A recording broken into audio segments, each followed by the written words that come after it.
Hello students, once again I want to welcome you all in our online training program that is NIOS Vision Point. My name is Ritesh, I'm your English coach. Today I'm going to start the fourth chapter that is Father, Dear Father.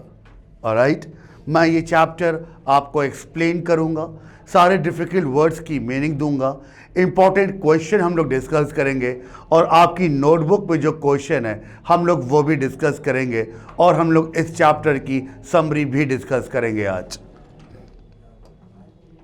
सबसे पहले ये chapter start करने से पहले मैं आपको कुछ बता दूं, ये है क्या, किस बारे में है।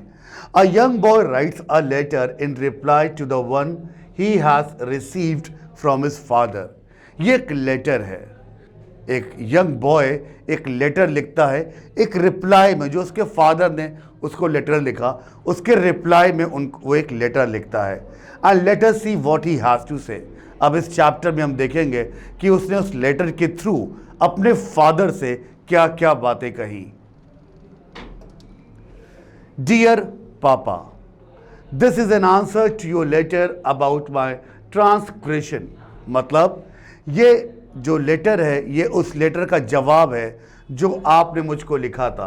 अबाउट माई ट्रांसग्रेशन का मतलब टू वायलेट अ लॉ और डिसओबे, मतलब आपको जिसमें लगा था कि मैंने आपको डिसओबे किया, आपकी कोई बात नहीं मानी, तो उसी के अगेंस्ट में ये रिप्लाई में मैं ये लेटर लिख रहा हूँ। Yes, my first rank slipped to the second. हाँ, ये बात सच है कि मैं फर्स्ट नहीं सेकेंड आया हूँ। You advised that I should think before answering the papers. आपने मुझे एडवाइस दी थी कि मैं आपको एग्जाम्स में आंसर्स लिखने से पहले सोचूं। Yes, the operating word think did make me reflect and these are the result of those reflections. और बिल्कुल आपने सही कहा, मैंने बिल्कुल वैसा ही किया और ये जो मेरा रिजल्ट है सेकंड रैंक, ये उसी रिफ्लेक्शन का, उसी एडवाइस का रिजल्ट है। Father, we have never really been close. हम लोग बहुत ज़्यादा कभी क्लोज नहीं हुए। And I can't rightly say you have been my friend, philosopher, guide, etc. और मैं ये साफ तौर पे नहीं कह सकता कि आप मेरे फ्रेंड, फिलोसफर या गाइड नहीं थे। Yet, तब भी I would like to be aware of my thoughts. फिर भी मैं आपको अपनी सोच के बारे में बताना चाहता हूं कि जैसा मैं सोचता हूं। They are very important to me, क्योंकि ये सारी थॉट्स मेरे लिए बहुत ही ज़्यादा इंपॉर्टेंट है। You are highly educated and you provide very well for the family. आप बहुत ही हाईली एजुकेटेड, काफ़ी ज़्यादा पढ़े लिखे हैं और आपने हमारी फैमिली को सारी फैसिलिटीज़ भी प्रोवाइड कराई हैं। But in your departmental store, do you apply Pythagoras theorem or Newton's law of gravity? तो क्या आप अपने डिपार्टमेंटल स्टोर में क्या पाइथागोरस थ्योरम या न्यूटन लॉज ऑफ ग्रेविटी का इस्तेमाल करते हैं? For that matter, does your doctor friend or your lawyer brother, क्या आपके डॉक्टर फ्रेंड या आपके लॉयर ब्रदर पाइथागोरस थ्योरम और न्यूटन्स लॉ ऑफ ग्रेविटी का इस्तेमाल करते हैं? ये सारे सवाल वो अपने फादर से पूछता है। अब यहाँ पे फिलोसफर जो वर्ड है उसका मतलब है अ thinker, one who ponders over life, death etcetera. और प्रोवाइड का मतलब है earn and spend for a family, कमाना और अपने परिवार के लिए खर्च करना। अब इस पैराग्राफ से कुछ क्वेश्चन निकल के आते हैं जिनको हम यहाँ पे डिस्कस करते हैं। Why does the writer say that his father has not been his friend, philosopher and guide? Writer ऐसा क्यों कहता है कि उसके फादर ना ही उसके फिलोसफर, ना ही उसके फ्रेंड और ना ही उसके गाइड है? तो आंसर है the writer feels that his father has never been close to him. Writer को ऐसा फील होता है कि उसके फादर कभी उसके दोस्त नहीं बन पाए। So his father can't be his friend, philosopher and guide. इसीलिए उसके फादर ना ही उसके दोस्त हैं, ना ही फिलोसफर हैं और ना ही गाइड हैं। क्वेश्चन नंबर 2 देखते हैं, why does the writer write this letter to his father? Writer ने यह लेटर क्यों अपने फादर को लिखा? आंसर है, the writer write this letter to his friend and to make him aware of the thoughts. ये राइटर ने ये लेटर अपने फ्रेंड को लिखा और वो बताना चाहता था कि उसके क्या दिमाग में थॉट्स आ रहे हैं। What is his father's profession? उसके फादर क्या काम करते थे? Answer, his father owns a departmental store. वो एक डिपार्टमेंटल स्टोर के मालिक थे। Question number 4, find words from the passage which mean the same as a person that shows the way मतलब guide, to make the other person know मतलब aware। अब हम लोग आगे बढ़ते हैं। पापा, my grandfather speaks of a carefree and beautiful childhood। हमारे जो ग्रैंडफादर थे वो बताते थे कि बचपन बहुत ही केयरफ्री, बहुत ही ब्यूटीफुल होता है। Of days spent in plucking mangoes and guavas from the orchards। और वो बताते थे कि उनका जो बचपन है वो मैंगोस, गुआवास, गार्डन, ऑर्चर्ड मतलब गार्डन से तोड़ा करते थे।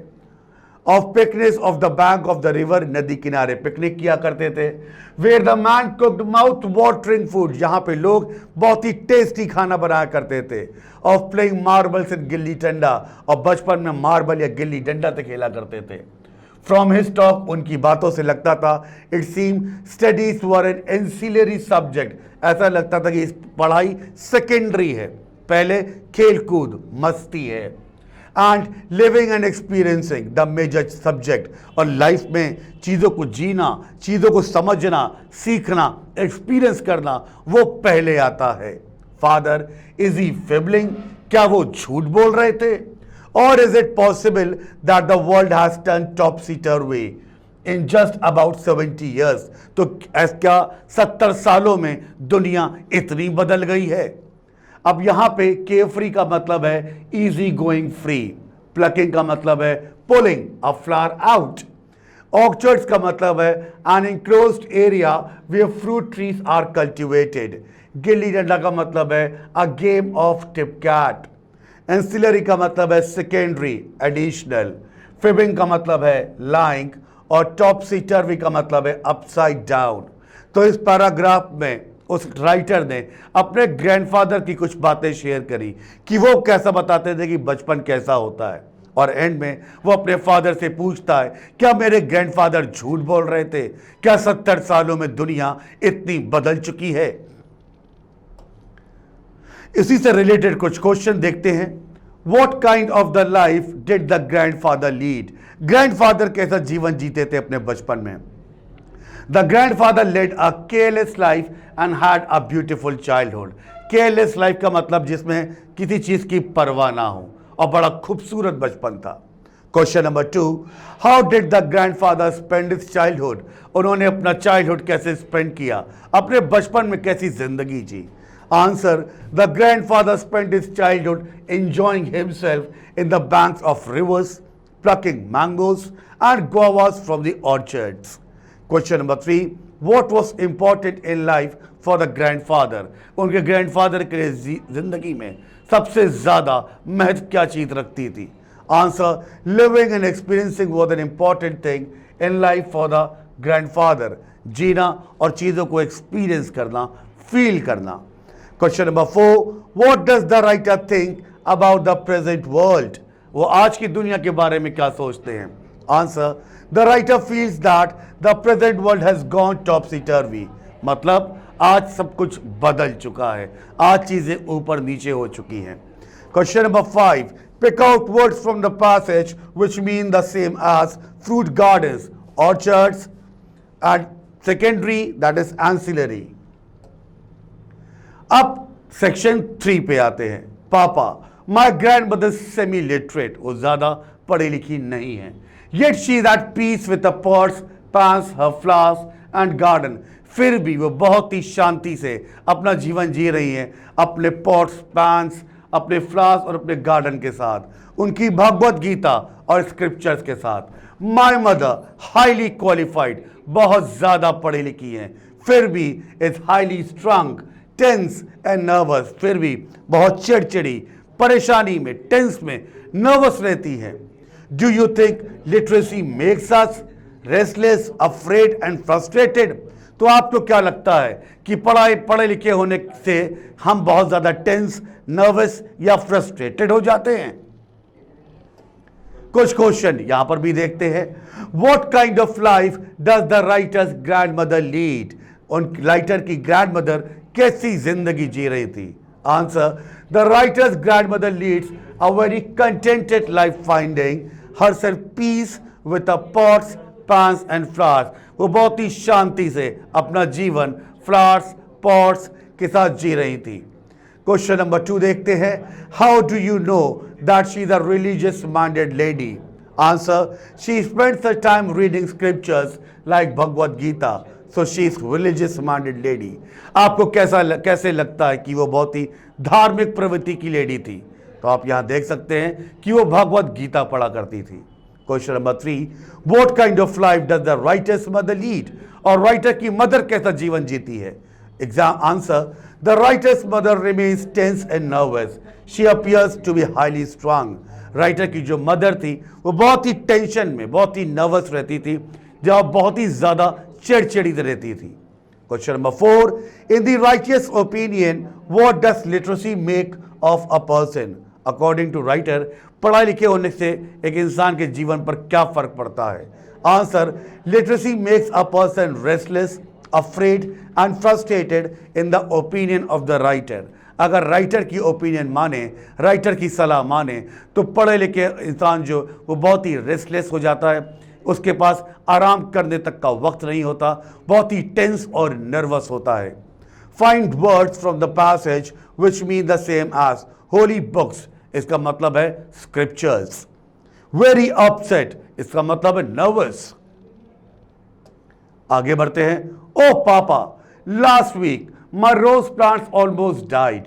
लास्ट वीक मेरा जो गुलाब का पेड़ था वो पूरा मर गया। सम पेस्ट, मे बी शायद कुछ कीड़े लग गए हो। I asked my biology teacher what I should do to save it. मैंने अपने बायोलॉजी टीचर से पूछा कि मैं उसको बचाने के लिए क्या करूं। एंड शी वॉज क्रॉस, वो गुस्सा हो गई। She said go ask the guy who keeps gardening things. उन्होंने कहा जाके गार्डनर से पूछो, ये उसकी जॉब है। ही विल टेल यू, वो तुमको बताएगा। We learn about pesticides but we do not know how to use them. हम पढ़ाई तो करते हैं पेस्टिसाइड्स के बारे में, मगर हमें यह नहीं मालूम कि उसका इस्तेमाल कैसे किया जाता है। Oh father, it matters not to me why the apple does not fall upwards. मुझे ये तो नहीं मालूम कि एक सेब ऊपर की तरफ क्यों नहीं गिरता। No do I care what Archimedes did, और ना मुझे फर्क पड़ता है कि आर्किमिडीज ने क्या किया। What matters to me is that my rose plant remain healthy. मेरे लिए बस ये मैटर करता है कि मेरा रोज प्लांट ठीक रहे, हेल्दी रहे। When there is a fuse in my house, जब मेरे घर में इलेक्ट्रिसिटी चली जाती है, I should know how to do something about it. मुझे मालूम होना चाहिए कि उस फ्यूज को कैसे ठीक करना है। I should know how to make desk for myself from my carpenter's tool. मुझको ये मालूम होना चाहिए कि कारपेंटर के टूल से मैं अपने लिए पढ़ने के लिए एक टेबल कैसे बना सकता हूँ। Instead I learn about hypotenuse, relational square roots, और जबकि मैं ये सारी चीज़ें पढ़ रहा हूँ। कुछ इससे रिलेटेड क्वेश्चंस देखते हैं। What was the reaction of the biology teacher on being asked what should be done to save the rose plant? आप आंसर कह सकते हैं, she said the writer should consult a gardener to save his rose plant from dying. Question number 2, how does the writer treat the various laws of science? Answer आप दे सकते हैं, the writer treats the various laws and principles of science disdainfully as they have little practical value in life. Question number 3, what is important to the writer in life? The thing that is important in life is that he should know how to keep his rose plant healthy, how to set right the fuse in his house. He should be able to make a desk with the help of the carpenter's tools. Question number 4, why did the writer's rose plant fade away? Answer: the writer's rose plant faded away after being attacked by the pests. Question number 5. Pick words from the passage which mean the same as killing insect with some medicine, insecticide. And the second one is get angry, that is cross. Now, Papa, once I asked my grandmother how she got to be so wise. एक बार मैंने अपनी grandmother से पूछा कि वो इतनी ज्यादा intelligent कैसे है. Do you know what she said? क्या आपको मालूम है कि उन्होंने क्या कहा? By living and experiencing. उन्होंने कहा जिंदगी जीने से और चीजों को एक्सपीरियंस करने से. एंड शी लाफ्ड एज दो I had something which was so obvious. और उन्हें हंसी भी आई जब मैंने उनसे कुछ चीजें पूछी. आर वी लिविंग पापा? क्या हम जिंदा हैं? क्या हम जी रहे हैं? आर और इस लाइफ बाय पासिंग अस, या सिर्फ जिंदगी गुजर रही है?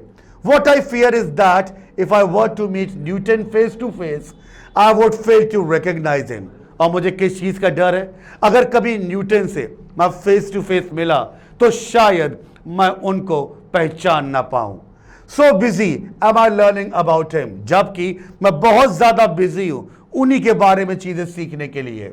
You know, just like that boy Vinu in that award-winning film, he prattles on the hibiscus is red 100 times, but in his book he colors it yellow. जबकि उसने अपनी किताब में तो हिबिस्कस को रेड कलर किया था, मगर उसने खुद उसको येलो कलर किया. Are we missing out the essence of life? क्या हमें जिंदगी का इंपॉर्टेंट पार्ट हम मिस करते जा रहे हैं? इसी से रिलेटेड कुछ क्वेश्चन देखते हैं. What did the writer once ask his grandmother? एक बार राइटर ने अपनी ग्रैंडमदर से क्या पूछा?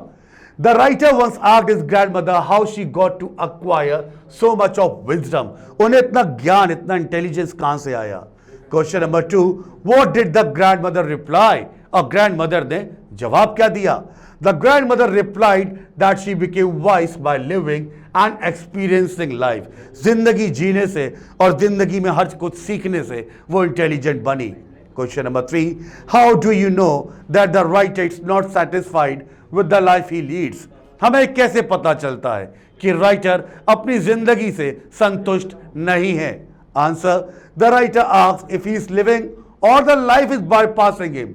Clearly he is sad to miss out on the essence of life.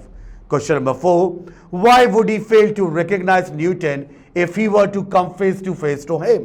Answer: he is so engrossed in learning about Newton that he would fail to recognize him if he came face to face to him. Question number 5. Pick out words from the passage which mean the same as clear. Clear means obvious and guess means essence.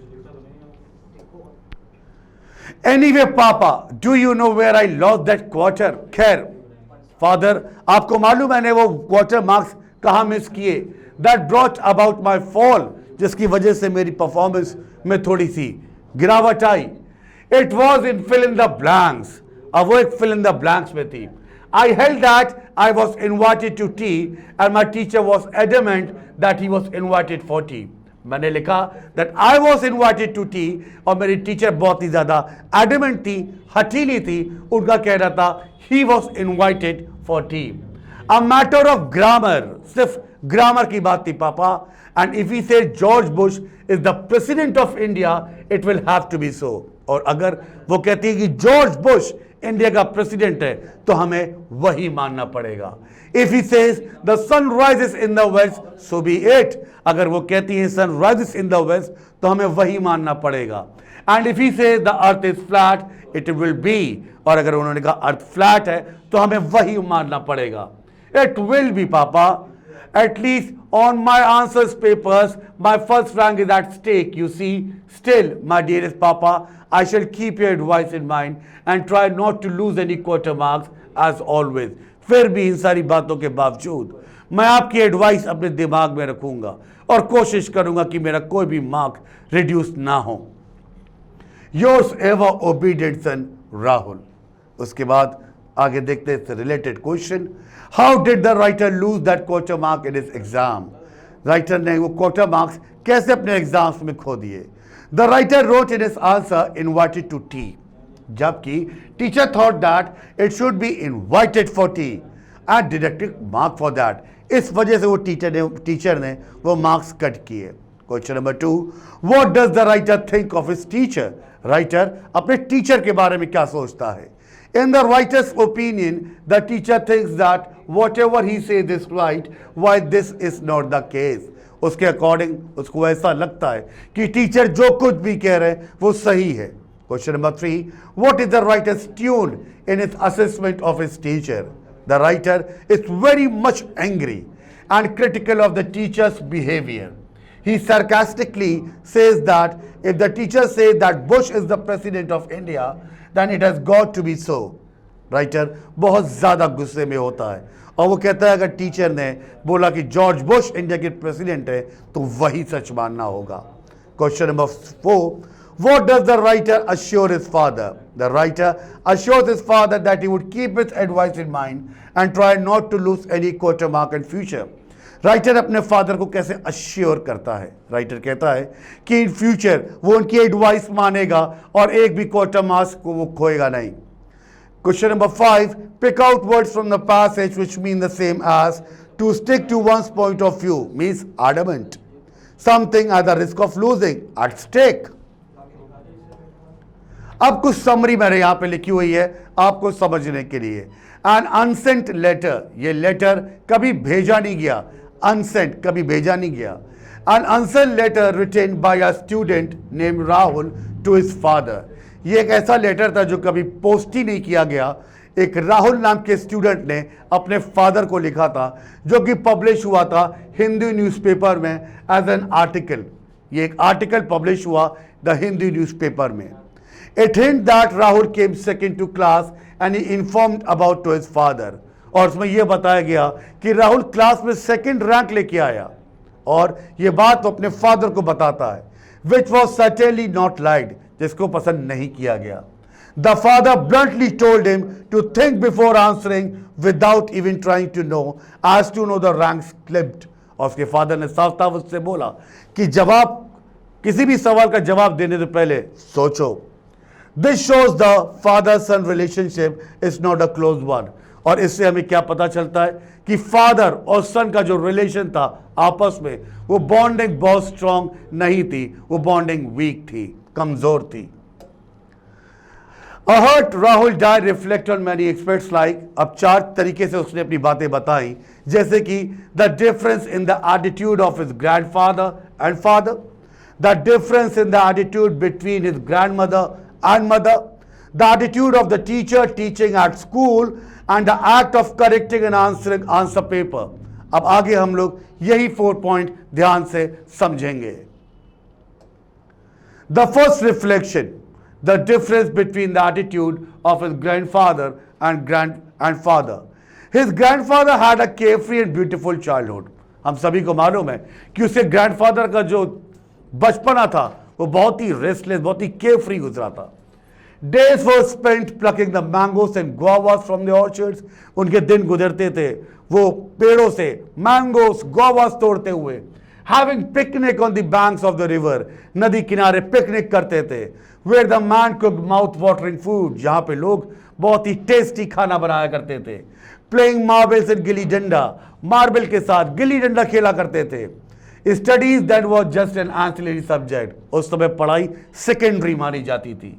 Living and experiencing was the major subject, जिंदगी जीना और उससे सीखना वो primary subject था। His father on the other hand is highly educated, जबकि उसके father बहुत ज़्यादा पढ़े लिखे थे, and provides well for the family, और परिवार को अपने उन्होंने सारी फैसिलिटी प्रोवाइड कराई थी, but is far from experiencing many little things in life, मगर फिर भी उन्होंने लाइफ में बहुत कम चीज़ें एक्सपीरियंस करी। Rahul questions what the point of learning things like the Pythagoras theorem or Newton's law of gravity। Rahul सवाल पूछता है अपने फादर से कि Pythagoras theorem, Newton's law of gravity सीखने से फायदा क्या है। When he doesn't use in his department store, जबकि आप ये सारी चीजें अपने डिपार्टमेंटल स्टोर में इस्तेमाल करते ही नहीं। His doctor friend, his lawyer brother too doesn't use it। आपके डॉक्टर फ्रेंड, आपके लॉयर ब्रदर भी न पाइथागोरस थ्योरम का इस्तेमाल करते हैं, न न्यूटन्स लॉ ऑफ ग्रेविटी का इस्तेमाल करते हैं। अब देखते हैं his second reflection, the difference between the attitude of his grandmother and mother. His grandmother is semi-literate, but she is at peace with a pot plants of flowers and garden, her Bhagavad Gita and scriptures. उसकी grandmother पढ़ी लिखी तो नहीं थी, फिर भी वो बहुत खुश थी अपने पॉट्स, अपने गार्डन, अपनी भगवत गीता, होली स्क्रिप्चर्स के साथ। जबकि उसकी मदर जो कि हाईली क्वालिफाइड थी, मगर फिर भी बहुत चिड़चिड़ी, बहुत टेंस, नर्वस रहती थी। He ponders on whether literacy makes one restless, afraid and frustrated. वो कहता है कि क्या पढ़े लिखे होने से एक इंसान रेस्टलेस, डरा हुआ, फ्रस्ट्रेटेड हो जाता है अपनी जिंदगी में। His third reflection, the attitude of his teacher teaching at school. Rahul had gone to his biology teacher hoping to find a solution to get rid of the pests attacking his rose plant. Rahul अपने biology teacher के पास जाता है और ये सोच के जाता है कि उसके रोज प्लांट में जो कीड़े लग गए, शायद उसकी टीचर उसका कोई solution they they.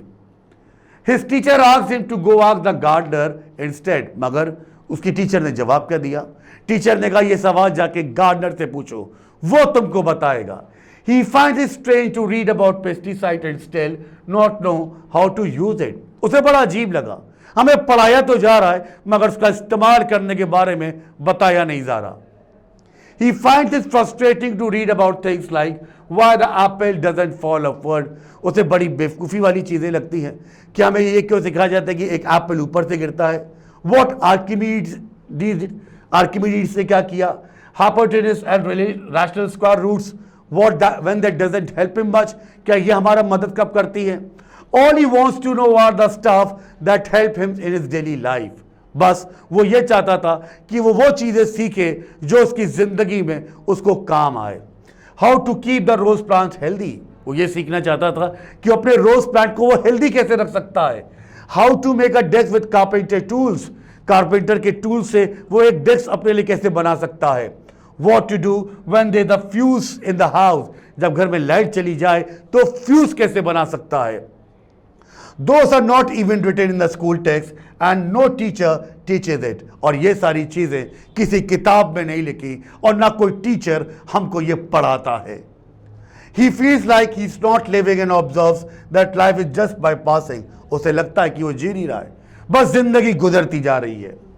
He cautions on the point of being like the character Vinu from an award-winning film who memorized that the hibiscus is red 100 times but colored it yellow in his book.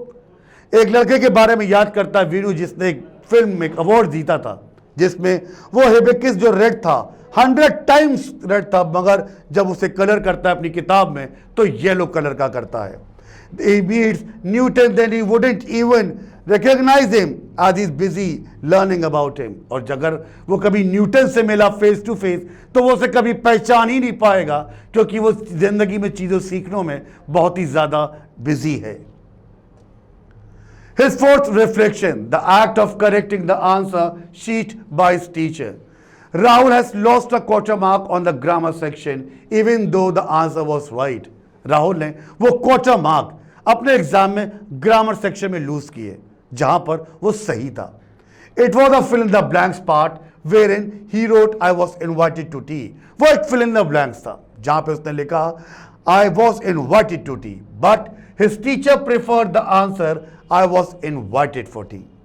Rahul is a student who prefers to learn for life.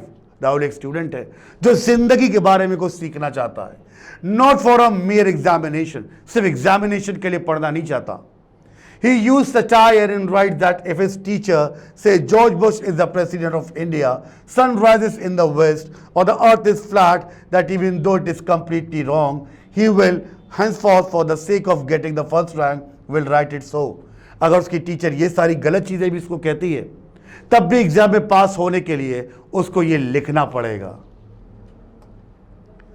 अब आपकी book में कुछ important question दिए हैं, मैंने यहाँ पे उसको सॉल्व किया है जिस तरीके से आपको हेल्प मिल सके एग्जाम्स में कैसे क्वेश्चन के आंसर्स देने हैं। जैसे कि who has written the letter, Rahul. Who is written to his father, why has it been written, It has been written in reply to his father's letter as he had lost his first rank. And what had his father written? His father had written to think before answering the papers. Is the writer a good student? Which words give you the answer? Yes, the writer is a good student. His admission, my first rank slipped to the second, gives us the answer. Are Pythagoras' theorem and Newton's law of gravity important to all of us in our daily lives? Why do you think we all learn about them? Answer: no, not at all. We should learn them for general knowledge and general education. What kind of life did the writer's grandfather lead when he was a small boy? What was considered important in those days? The writer's grandfather led a carefree life and had a beautiful childhood. In those days, living and experiencing was considered important. What difference does the writer see in his mother's nature and his grandmother's? Answer: the writer found that his grandmother was at peace with herself. She led a peaceful life with the holy books, but his mother, though being highly qualified, was tense and nervous. What does he think is the reason for this? Answer: the writer thinks that literacy makes us restless, afraid, and frustrated. What does the writer think is wrong with his education? What should he really like to learn about? Answer: the writer thinks that education lays emphasis on learning rather than learning how to lead a beautiful life. He would like to be able to use it in daily life.